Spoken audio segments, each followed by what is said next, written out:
Hi, welcome back. It's Henna.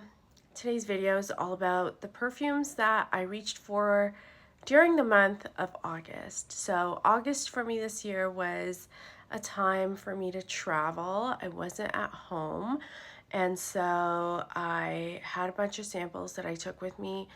I had mentioned in my July rotation video that I was slowing down buying new perfume, and that being said, I did get a couple new things while I was in Toronto visiting family, and I bought them online. I just had them shipped to me there. So I did get two new things that I wore quite a bit because they were full bottles that I had with me over there, and then the rest of the things that I wore were a lot of samples.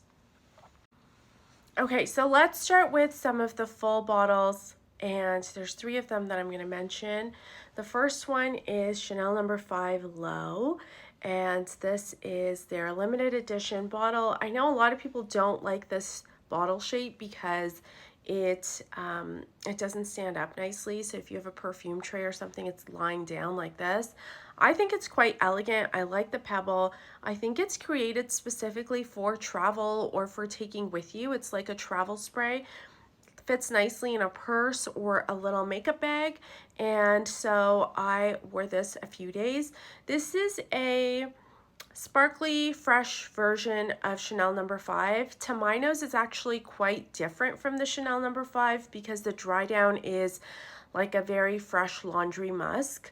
That's not a scent profile that I typically like, but I did enjoy wearing it in the summer in Toronto because Toronto is very, very humid and it's super hot in the summertime, and perfume doesn't typically last a really long time in humidity. But I felt like I could smell this for the majority of the day when I did wear it. And I think it's that laundry musk that stays nice and fresh and like sticks to your clothing or your skin. So I liked it. I wore it and I will continue to wear it because it's still going to be hot here for the next little bit. And yeah, this is still available. I did find this not on the Chanel website, but I found it at the Bay here in Canada. So if you live in Canada and you go to a department store website, you might still be able to get your hands on it if you are a fan of this cute little bottle. The next perfume that I wore a lot of, and this was one of the things that I got while I was there, is Diptyque's L'Ombre dans l'eau. Now, I did not purchase this new. I swapped for a partial bottle, and I'm actually quite happy with partials. There's also something about being in Toronto that makes me miss this particular perfume, and it's because my sister used to have the Bays candles, and she used to burn them all the time, and she loved that scent, and I love that scent. If you grew up in the 90s, magazines often talked about the Bays candle. It was like the most bougie home scent that you could get. It was before Bath and Body Works was easily available in Canada. So basically bougie Diptyque candles was all we had, and people loved the Bays candle. That's why she has them. That's why I love smelling them. And so I really wanted to get my hands on a bottle of L'Ombre dans l'eau, even if I was just getting a sample. This came up in a swap and I went for it, and I really, really liked wearing it. I wore it quite a few days, and I wore many, many sprays because this is not a very strong perfume. This is the eau de toilette formation that I have here.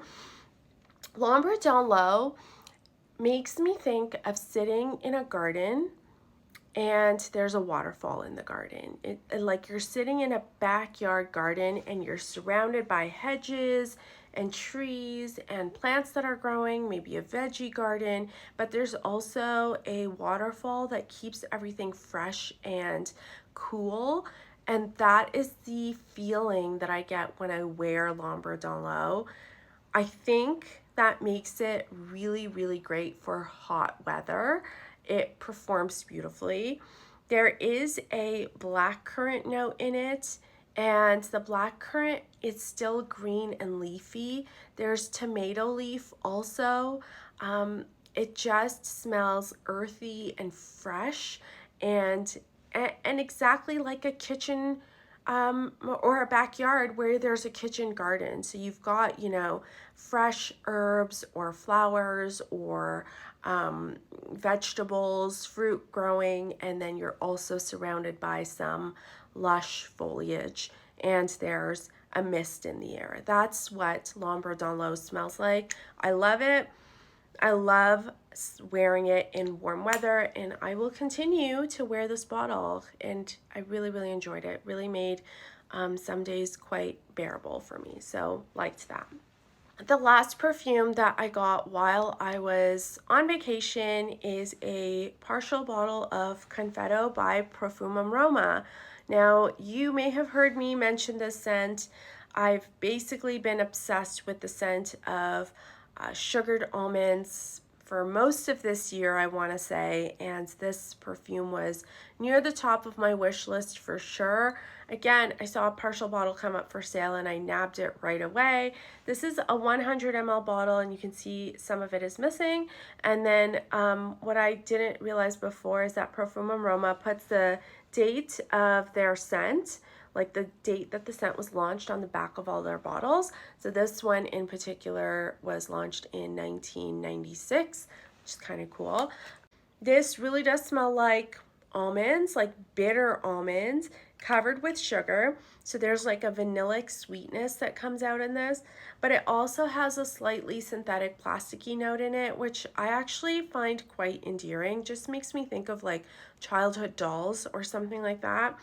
I find it very, very easy and fun to wear.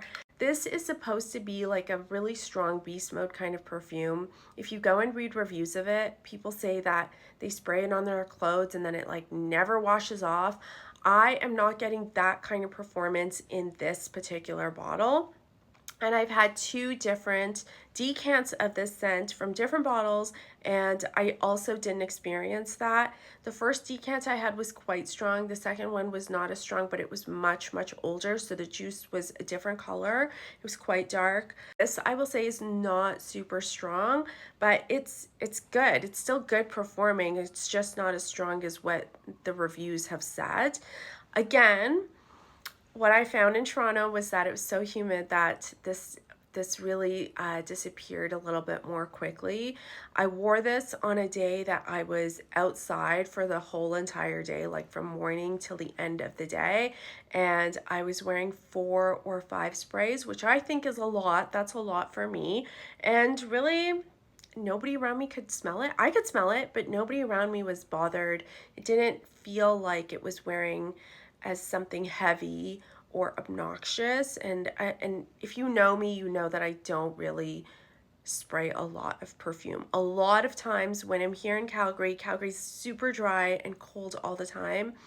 When I'm in Calgary, a lot of times I'll just wear 1 spray or 2 sprays because perfume just tends to perform a lot better, and I can get away with 2 or 3 sprays of this, and I've been wearing it even after I got back.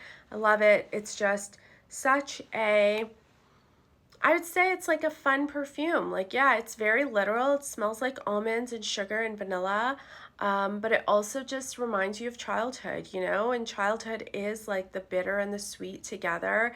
When you're a kid, anything that goes wrong just, you know, feels like the end of the world, and that's the bitterness, but there's also so much fun and play, and that's like the little bit of plastic that I get in here, and I really don't mind it at all. I love it. I love this perfume.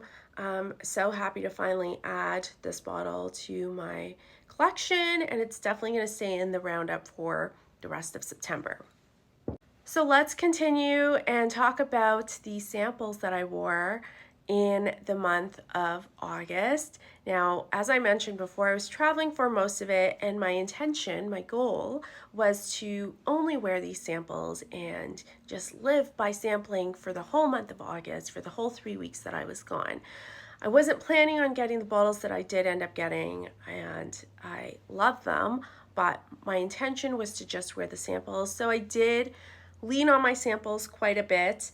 What I realized is that traveling without some of the familiar perfumes that you have in your collection can make you kind of miss home a little bit. So next year, if I go or whenever I go, I don't think I'm going to be traveling without a bottle or a travel spray of something that I already own. I liked sampling, but I missed the comfort of knowing exactly what I was spraying and knowing what it would smell like beforehand. So I guess that's why I leaned on Confetto and L'Ombre dans l'eau so much when I did end up getting them, because I know exactly what I'm going to smell when I spray these. I've sampled them heavily before, so there were no surprises here. And then with the samples, all of them were new and I wasn't as familiar with them, so every day was like a different journey when I was smelling them. The first one I'll talk about is Comete by Chanel. This was a sample that I got from the counter. So if you're wondering whether they can do samples at a Chanel boutique where they have the Les Exclusives, yes they can, and if you ask nicely, they will. I only ask for one thing at a time. This was Comete. You can see I wore quite a bit of it. That's because the performance wasn't great when I was in Toronto. Toronto, as I mentioned, is very humid. I was also at the lake for some of it, so that is even more humid, and perfume really doesn't last long when you're out there. Comete has a prominent almond note, but that's just in the opening. It's aldehydic. It's quite floral. It's very pretty. It didn't wow me because it wasn't, I don't know, I guess it just didn't wow me. It didn't give me anything that I haven't smelled before. It was a nice take on the almond note. It's nice from Chanel, but it just felt so nice. It just felt nice, and it didn't surprise me or wow me in any way. So I will finish this little sample probably, but I don't think I'll be getting a bottle. And I mean, I understand why people do like it. It's a very nice floral, feminine scent. I just don't know if it's giving me anything that's out of this world in the way that even like this number 5 is, and especially not for the price that they charge for the Les Exclusives. I kind of feel like Comete would be better in their regular lineup. It just doesn't feel special enough to belong in the Les Exclusives. So that was the first one that I wore a lot of. I enjoyed it enough to wear it. I just wasn't inclined to get a bottle of it. The next one that I wore a lot of, and this one did end up on my wish list, this is Rouge Saray by, oh, what's the brand name? Oh my gosh. This is Rouge Saray by Atelier des Ors. These are the bottles that have like gold flakes floating in them, and my little decant does have some gold flakes in it, so that's kind of nice. They're not overly glittery when you spray the perfume on your skin, but they are nice. Rouge Saray is a spiced plum perfume. It's woody in the dry down. It really reminds me of Féminité du Bois by Serge Lutens, but it's stronger.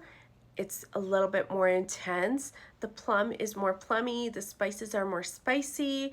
If you liked the Coca-Cola vibe that Féminité du Bois kind of offers, this will give you that too. And I think it's like an elevated, better Féminité du Bois. And so that is why it went on my wish list. I really, really enjoyed wearing it. I think it would be a great perfume for cooler weather, like for fall weather. I think this would be perfect. So that's why it went on my wish list, and I have a tiny bit left. I'll keep wearing it, but probably I will end up getting a bottle very soon. I mean, this is also more expensive than Féminité du Bois.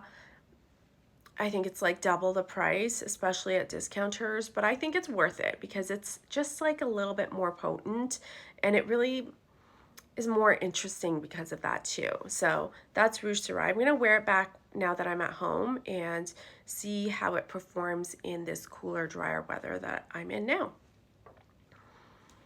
The other sample that I had with me was Philtre by Hiram Green.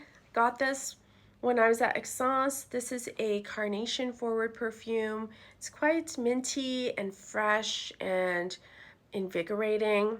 I liked wearing this. I will continue to wear it. It works really well in hot, warm weather. So if that is where you are, I highly encourage you to sample this. It's very strong also. That's why I haven't worn very much of it, because I found I could smell one or two sprays even though it was super hot and humid where I was. So loved that. I'll continue wearing that one. Lastly, I was wearing a lot of Perfumehead because I took this whole sample set with me in my suitcase. And I was actually really proud of myself because I wore all of these. I was, even the ones that I thought like, yo, you know, like that's not really for me, or I don't know if I want something like that in my collection, I still wore it, enjoyed it, got to experience it. Moonflower is the tuberose one, tuberose jasmine. So that was one of the ones where I was like, oh, I don't know if I really want to wear that, but I did wear it and I liked it. It was good. Also wore Xanaboud many days. This is the rose patchouli, but with oud. Very strong, very, very long lasting. This perfume I could smell on my clothes after I had washed them. So if that is the performance that you like, you need to sample this line, because these are all extraits de parfum and they are very strong. They are also very interesting and very rich. So it's not just strength because of, you know, cheap aroma chemicals. It's actually just a richer, stronger oil base in the perfume, and I think that works really well. I know lots of people look for performance in their scents, and if that is you, I think you will find something that you like, because this set really offers something for everybody. There's a Labdanum Forward perfume, which is Canadian Tuxedo. That's still my favorite. I really loved La La Love, and it, again, I think I loved it because it gets to like an ambery Labdanum heart right away without messing about with the top notes. Again, I'm going to wear it more now that I'm back in town, but this was at the top of my wish list too. It's just so expensive, so I'm going to wait until I finish my sample and then look at getting it. But I really liked La La Love. I really like Canadian Tuxedo. Again, super rich, super concentrated, one spray, and that is all you need. And I almost feel like having a perfume that's this strong, where you can only spray one spray, kind of takes the fun out of wearing perfume, because part of the fun for me is like spraying, is like like doing that is super fun. And if you see my reels where I'm putting like 6 sprays of something, that's because that perfume is not strong. But I love spraying six sprays. I just normally can't do it because the perfumes are too strong. And I found I can't do it with any of these. So my samples are still quite full because I literally only needed one spray and I could smell the scent for the whole entire day. So look, La La Love is my favorite, and I've barely made a dent in it because it's so concentrated. I only need like a little bit to be able to smell it. So good. Cosmic Cowboy is the other one that's a really nice amber, and it has a whiskey note in it and tobacco. So if that's something that you enjoy, you might like this. It has a really good ambery base, and they say that you can layer these, like Cosmic Cowboy and Canadian Tuxedo go really well together, but I think they're so strong that you probably don't even need to layer them. And at the price, I don't see people getting more than one bottle at a time because they are priced at $550 Canadian. So, Perfumehead, love them. I think that everyone should smell these if you can. I think as far as availability, they're just available in North America at this time. This is a brand from LA, and they're all super strong, inspired by old school Hollywood glamour and cinema. So I love the creative direction that they've taken. Sample these. I like them. I will report back on all the scents at some point. I just am not ready with that thorough review. And you know, if you think of something like Confetto and L'Ombre dans l'eau, I sampled Confetto for 6 months, and L'Ombre dans l'eau I've grown up with, so I can describe both of these really well. I think I'm just not as familiar with Perfumehead perfumes yet, but I'm going to continue to wear these. I really, really like how they smell, and I think they're doing something right. So love that. That's what I wore for the month of August. Hopefully I'll see you guys very soon, and I'm gonna maybe work on my Perfumehead reviews. Thanks for watching. I'll see you next time. Bye-bye.